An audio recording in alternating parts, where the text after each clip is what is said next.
feeling about your race? Feels pretty good. My warm-up was a little shaky. I got the wrong time for last fall, but we roll with the punches. You know, it's track and field, anything happens. So just got to always be prepared. Time was great. Can't say I expected more. I mean, that was a great, decent opener. So can't complain. Looking forward to tomorrow. How abbreviated was the warm-up because of this? I just missed my block starts. I'm probably 1XL, but it's all good. I was able to do it out here on the track, so thought it matters. And Hudson Smith got off there pretty early. Tell me, walk me through that first joint. What's going through your mind? First 200, it felt a little too relaxed. But I guess that was the case for everybody. You know, these midday races are a little challenging, so just roll with the punches.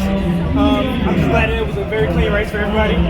No injuries, so looking forward to everybody being there tomorrow for the 200. Yeah. How do you feel about the 200? I'm excited for it. It's going to be my first one in 6 years, so really looking forward to it. Okay. Is there a reason, a lot of 400 guys maybe will run one at some point? Why haven't you run one since then? The way my hamstring's been set up these past few years, decided to take it easy, but you know, last year my health was on my side this time, so going into this year, it is also. So looking forward to this year.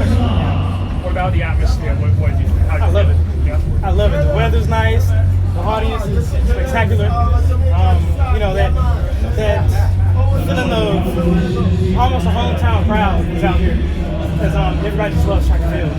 So whether you're from Jamaica, the States, or any other country in Europe, and they're cheering for you regardless. So I love that. Were you thinking about the points and everything, knowing, like I said, you haven't run a 200 in a couple years, but the 400 is strong. Were you kind of thinking about that strategically? In regards to, I know the 200 can help me in my 4. That's really my only concern with it. And I'm also curious to see just how fast I could run in all out 200 since it's been so long. I know I've gotten faster, and you know I've dropped sub 21 200s in practice indoors. So I'm really excited to see what I can do out here tomorrow. Well, were you thinking about I needed to win the 400 to potentially become the slam winner for Kingston? You know, strategically. I wasn't really thinking about that. I just wanted to go out there and have a good race. You know, I knew a good time was going to come from just the people who were in the event. I mean, you had the 2 through 4 and 6 from the Olympic final. So I knew it was going to be a great time. Yeah, but looking forward to tomorrow. Pushing it helped that you've been hitting the indoor season pretty hard, that you came in this, ready to go.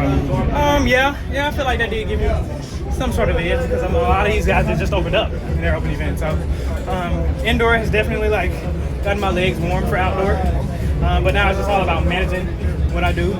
I'm glad I've opened up here with a good time. It gives me hope for the rest of the season. Taking my body to somewhere that it's rarely been before. I only ran 44.3 one time, and that was at the Olympic semifinal. So it feels good to be able to run that time and then just walk off the track and think about what's going on tomorrow. Chris, it was a stacked field today. How much did they push you to that world lead? I would say they pushed me very well. Once we came around, I guess 300 meters, and I seen Matt on my inside, I was like, okay, I gotta go with him, or I'm just gonna be sad at the end. So went with him and it worked out in my favor. Did you come here with that time in mind, or did you just come to go? Nope, just came to go. What do you make of the conditions here? How much does that challenge you to get the best of the race? Conditions as in a wind. Yeah, the wind was blowing pretty hard earlier. I haven't seen that video on Twitter of one of these tents blowing up there. All of my Jamaican friends and comrades here, they know their island, so they said once 5 o'clock hit it'd be gone, and they were right. So I can say the wind didn't really bother me that much. So going from 400 to 200 in a day, is that something you're used to? Not anymore, no, but it's something I will get used to. Chris, you're wearing a Nike singlet, so tell us, when did this come together? Are you a pro Nike now? It's technically out. Yeah, it happened this weekend. Shout out to my agent, Daniel Olivier, for just working with me throughout this past season and this season. Also, really looking forward to representing Nike well and see what the future holds. How does it feel to have that deal now? This is a big relief. Something I've been working for. Something I haven't really been stressing about. because when you stress about things you really can't control, it really takes a toll on your performance. So I try to let my agent stress about that and worry about all that. And I'm trying to run. Thank you so much. Phenomenal. Thanks for stopping by.